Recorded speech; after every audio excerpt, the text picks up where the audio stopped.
If we knew more about our sleep, what would we do differently? Would we go to bed at a consistent time or take steps to reduce interruptions to our sleep? With Sleep Score, Apple Watch measures your bedtime consistency, interruptions, and sleep duration. Then, every morning it combines these factors into an easy-to-understand score from 1 to 100. So you'll know how to take the quality of your sleep from okay to very high. Know your sleep score with Apple Watch. iPhone 11 or later required.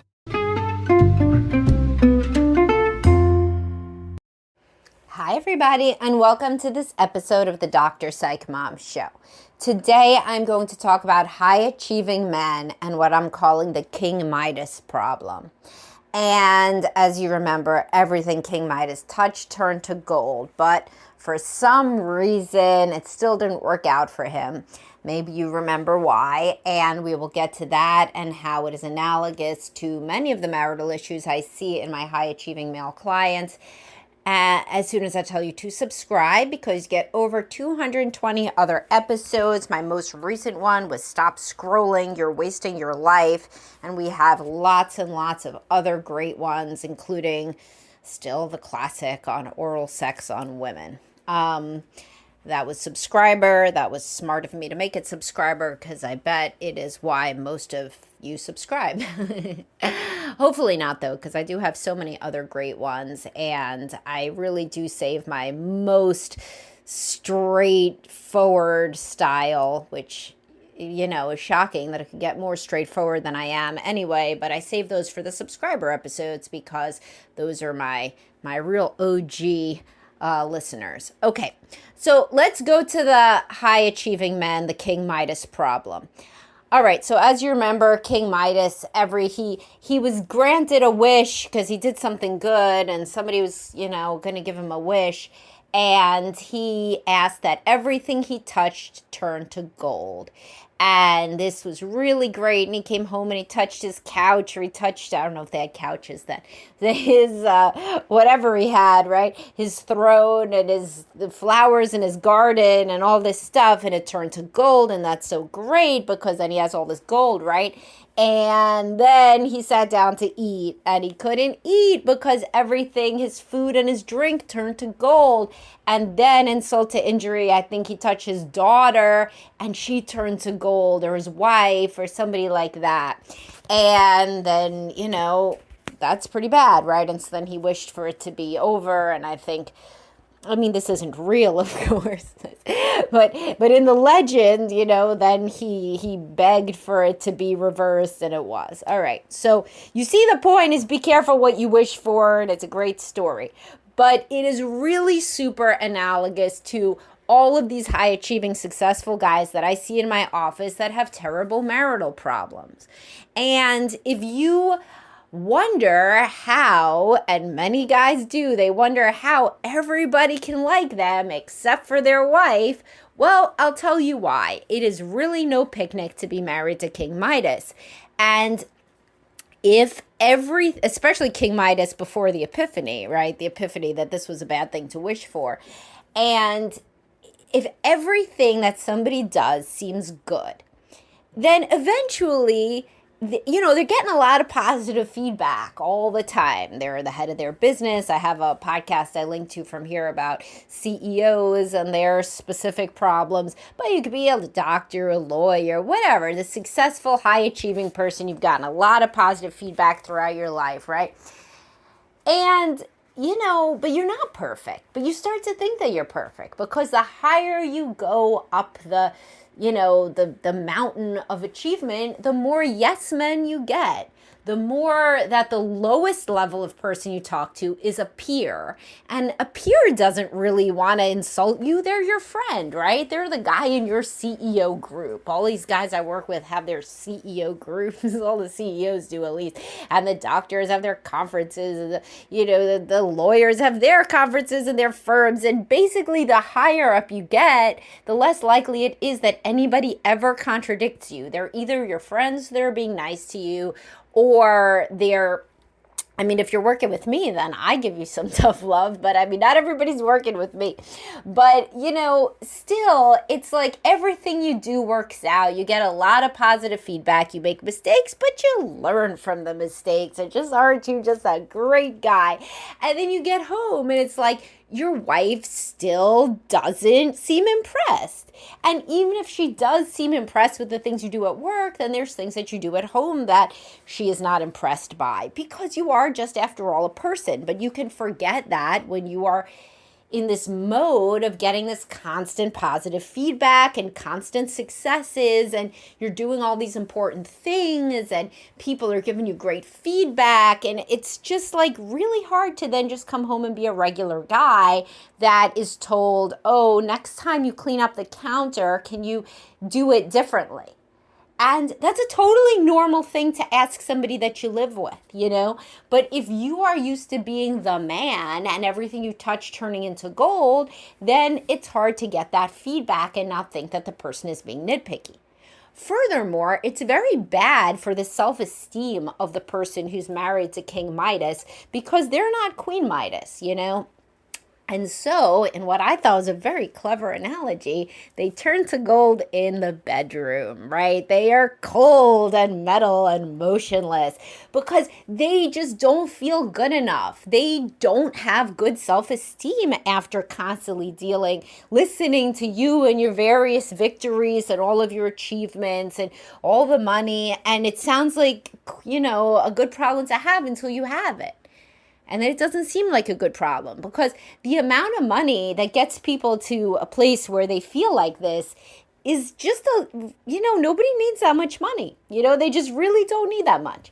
And so it's not like just she's proud of you for providing a good living. You provide a good, lifestyle for her and the kids, but it's even more than that. So then there's like all these options all the time of all this shit to do. And she doesn't really want to be doing any of it.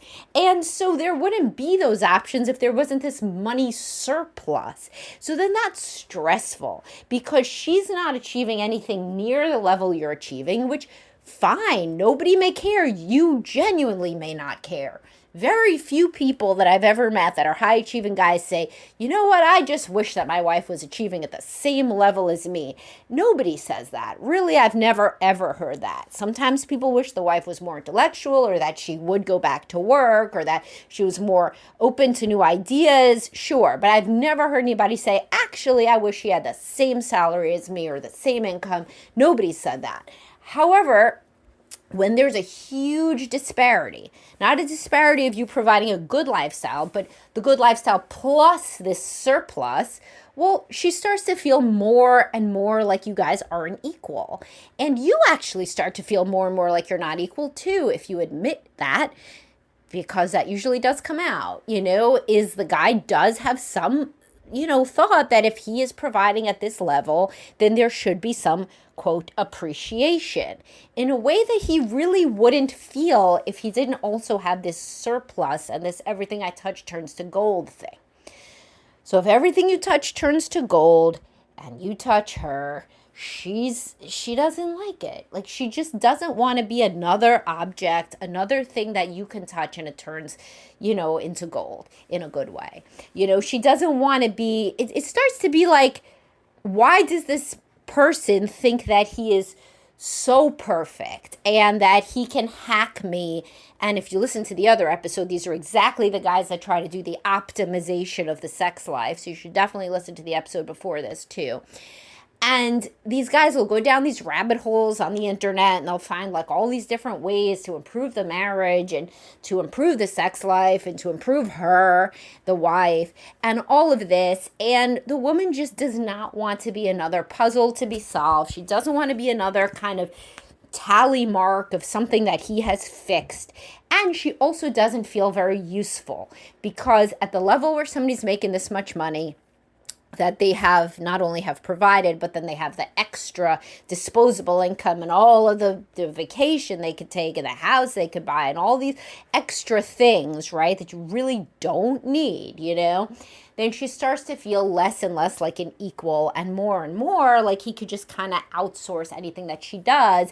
And this gets worse as they get older because, of course, when you have little kids, then, she's doing stuff like, first of all, there's a lot of these women that are working, and that's good and fine, and that does keep both people more on the same page because they're both doing work outside the home. And so I have a podcast on when stay-at-home partners grow apart from working partners, and we at least don't have that problem, right?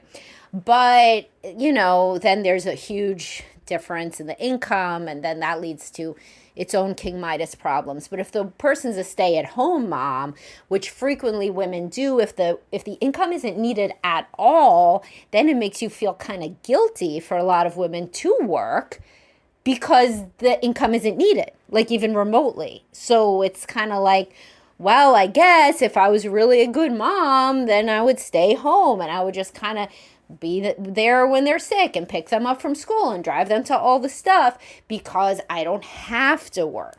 So then it turns into an even greater disparity between what each partner is doing all day.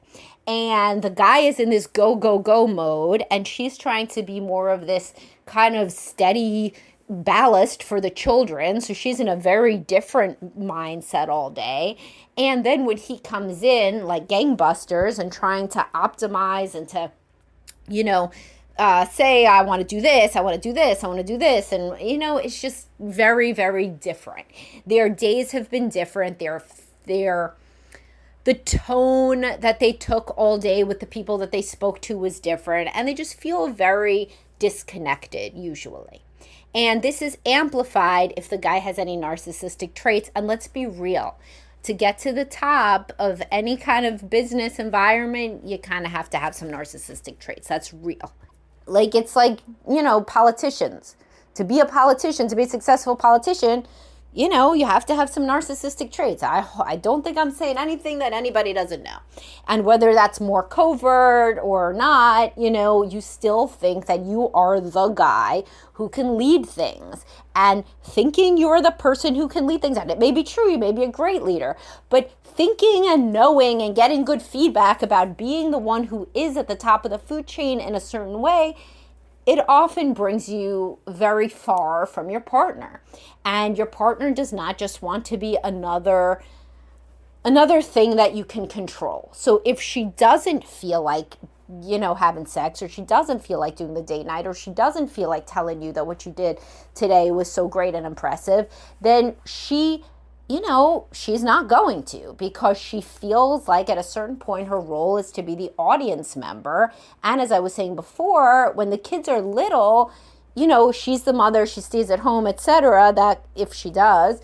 But as the kids are older, and more of you guys are in the 45 to 54 age group, according to Spotify, than any other, that's my biggest listening group. If you're in that age group, then there are no more little kids at home, or they're more independent if they are. And then it's really, she's kind of, you just need her for sex and romance. And then that feels kind of bad. If you don't need her necessarily for anything but to be a sexual and romantic companion, that does not sound like the awesome thing that you think it is. It sounds like a guy who just wants kind of like a prostitute, even just an emotional prostitute, even somebody just to say good job, versus an equal and a partner. And that may not be your intent, but that's why this could be a super, super useful episode for you to understand how kind of discombobulating and self-esteem reducing it is to be around King Midas all the time. And then when anything goes wrong for you, like at home, or if you're, let's say, complaining about the day with the children, you feel like, well, that your husband is looking down on you because he thinks, well, why can't you just navigate this problem the way that I navigate all the problems at work? And a lot of y'all are thinking that, and do have to work more on empathy, and that everybody isn't wired the same. And I got guys who's like, they love conflict, like not marital conflict. I really don't have anybody that super loves marital conflict of either gender, unless that's the only way you could get the person to pay attention to you, and even still you don't love it. But people who are like spending their days in a courtroom, or people who are negotiating big deals, or people who are literally like, in the ER. I mean, come on, like, you got to do well under stress. And then when your wife says something like, it was so stressful to email with the kid's teacher today, it's hard not to think, why? Why was that so hard? I did a million zillion things that were harder than that. And if that is you and you've thought that, it is A, understandable, but B, you really got to work on it. You really have to work on empathy, because that is a really good way to end up divorced. And you married this person because they were not just like you. You married them because they had this softer, more sensitive side that you liked. And that's the side that has trouble emailing with the kid's teacher or whatever else the case may be. So anyway, if you are this type of high-achieving person and you struggle in your relationship, you're not alone. I even have my other podcast you should listen to that I'm linking is Can't Buy Me Love. Why do your relationship issues feel worse the more money you make? But anyway, these are people that I certainly work with at my practice, and a lot of us do at my group practice, Best Life Behavioral Health. So always reach out to me at Samantha@drpsychmom.com if this resonated with you, and also listen to all the other podcasts that I mentioned and that I linked.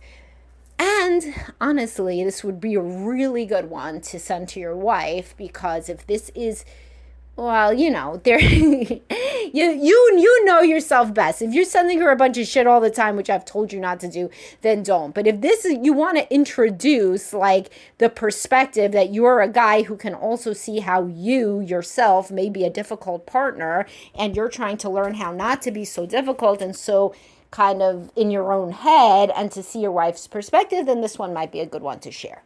All right, I will talk to y'all soon. Have a great day, guys.